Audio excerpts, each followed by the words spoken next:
अस्सलाम वालेकुम दोस्तों, क्या हाल है। उम्मीद है आप लोग खैरियत से होंगे। आज हम लोग बॉटनी का पार्ट 2 यानी सेकेंड ईयर का पेपर सॉल्व करने जा रहे हैं बॉटनी का। और जो कि बेहद आसान है, जैसे फर्स्ट ईयर का वालों का आसान था। और इन्हों को यहाँ पे वहाँ पे इन्होंने चॉइस नहीं दी थी बॉटनी के अंदर बच्चों को, फर्स्ट ईयर वालों को, लेकिन सेकेंड ईयर के अंदर चॉइस दी गई है। तो ये याद रहे कि सेकेंड ईयर वालों के थोड़े से मज़े हैं फर्स्ट ईयर के मुकाबले में। फर्स्ट ईयर वाले को चॉइस नहीं दी गई है, जबकि आप लोगों को दी गई है। तो यहाँ पे आपने 8 क्वेश्चन करने हैं।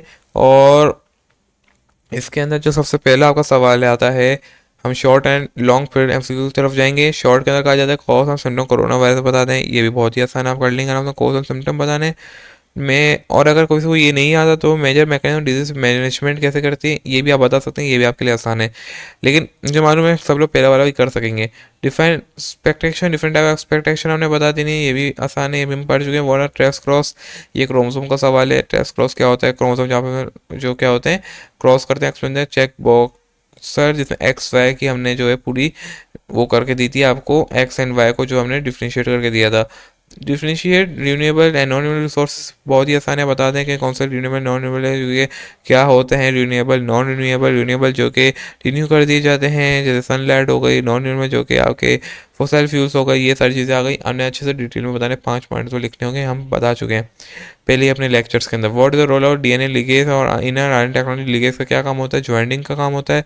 ठीक हो गया जी। Describe the process denitrification, nitrogen cycle जो हम पढ़ रहे थे उसके अंदर हमने डी निटिफिकेशन वाली हमने पूरा प्रोसेस बता देना है। What are the leading and lagging strand of DNA application. देखो मैं इतना जल्दी जल्दी बता रहा हूँ क्योंकि ये सारी चीज़ें हम पढ़ चुके हैं लेक्चर। जिसने अभी तक हमारे लेक्चर नहीं देखे वो जाके यूट्यूब के अंदर हमारे लेक्चर देख सकता है, क्योंकि आसान चीज़ें पूछी गई। Leading and lagging strand DNA के बारे में बता दें कि लीडिंग कब की जाती है, लैगिंग क्या होता है। ये आपका बैक्टीरियल फेज होता है, ये उसके बारे में बता रहा है। वह हेमोफीलिया कॉमन इन मेल, क्योंकि डोमिनेंट होने की वजह से ऑफ फीमेल आ जाता है, जिसकी वजह से वो यहाँ पे अटैच हो जाता है। Why A M P and less are use in construction और डीएनए। ये क्या करते हैं, ये हमने पीसीआर की जो है साइकिल के अंदर पढ़ा हुआ है। Why mutation not always harmful, क्यों हार्मफुल नहीं होती, ये हमने भी वहीं पे पढ़ा। क्रोमोसोम इनहेरिटेंस लिया गया। Explain the concept of trophic level, trophic level बता सकते हैं। तो ये अगर किसी को करना है टिश्यू कल्चर के ऊपर नोट लिखते हैं, अगर किसी को करना है। लेकिन आपके जो ऊपर ही है ना, वहीं से आपके यहाँ तक 8 हो गए हैं। अब ये वो है, अगर किसी को नवा करना है वो करे।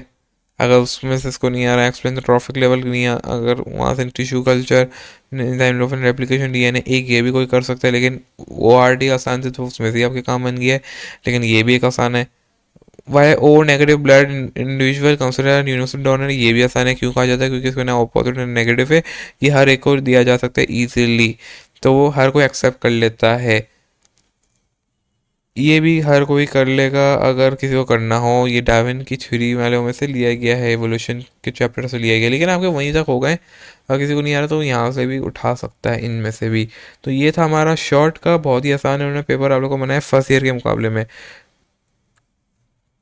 अच्छा जी। वर्ड इज, अब यहाँ पे दो करने हैं। डिफा वर्ड इज यानी सक्सेशन के बारे में बताना है। डिफाइन आर्श एंड हाइड्रल सक्सेशन।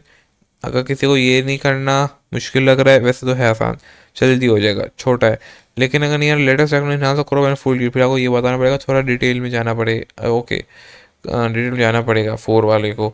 और अगर किसी को ये भी नहीं हो रहा तो फिर आपने चीन एप्लीकेशन से PCR mention in two application ये बता दें तो आपका आसानी से हो जाएगा। सही है। तो मतलब अगर किसी को ये वाला नहीं हो रहा तो आप 4 के अंदर पार्ट बी कर सकते हैं। Define Mendel law of independent experiment and experiment with the help of checker board, ये भी बहुत ही आसान है। अगर ये कर लोगे तो काम बन जाएगा, बहुत ही आसान है। थोड़ा लेंदी लेकिन आसान है। Process of translation gene expression से तो बहुत ही आसान है। तो लॉजिक देखनी पड़ेगी कि कौन सा जल्दी होगा कौन सा लेंदी होगा, फिर वो ऐसा ना हो कि जल्दी चक्कर आपको आता ना हो, लेकिन आना भी चाहिए। रिमूवल ऑफ, अच्छा जी, organic material from the sewage, ये क्या है आपका सेकेंडरी है। और यहाँ पे कौन देता है आपके लिए, इक्वल या इलेक्ट्रो इक्वल देता है। ओके हो गया। The significance of polymer chain reaction is, कौन है इसका मेरे भाई को बताओ जल्दी।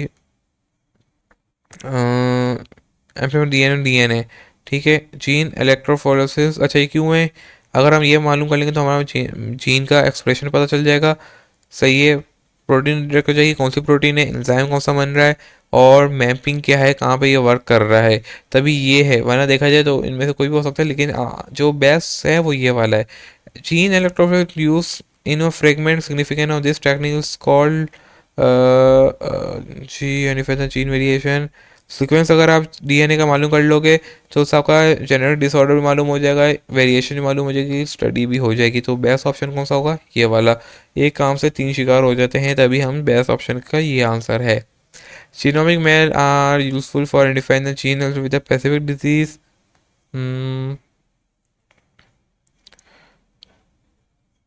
ये वाला आंसर है इसका, ए। द सिनेमा सही है। डायग्नोस डिजीज है मेरे भाई इन प्लांट और carbon dioxide called the atmosphere carbon dioxide.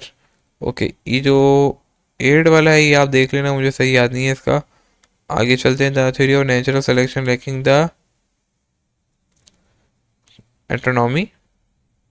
आश्चर्य किसके मनोमान है, reptile wave. The true gene which refer to the mass unified और no locals called the aesthetic gene. Okay जी, बॉडी कौन सा होगा आंसर, ये वाला आई थिंक, हाँ ये वाला है सी। ये वाला क्यों नहीं होगा, क्योंकि बॉय का बोला है, बॉय के अंदर तो एक्स वाई होना चाहिए, तो एक्स एक्स ये कैंसिल, ये भी कैंसिल हो जाएगा। लेकिन सही है क्योंकि भले डोमिनेंट वो था, ये इसमें होगा। ये वाला क्यों कैंसिल हुआ, क्योंकि यहाँ पे रिसेसिव था, क्योंकि वो वहाँ पे डिजीज कॉज हो रही है, तो डोमिनेंट होना लाजमी है, तो ये वाला आंसर है। The allele of the locate on the both X and Y chromosome.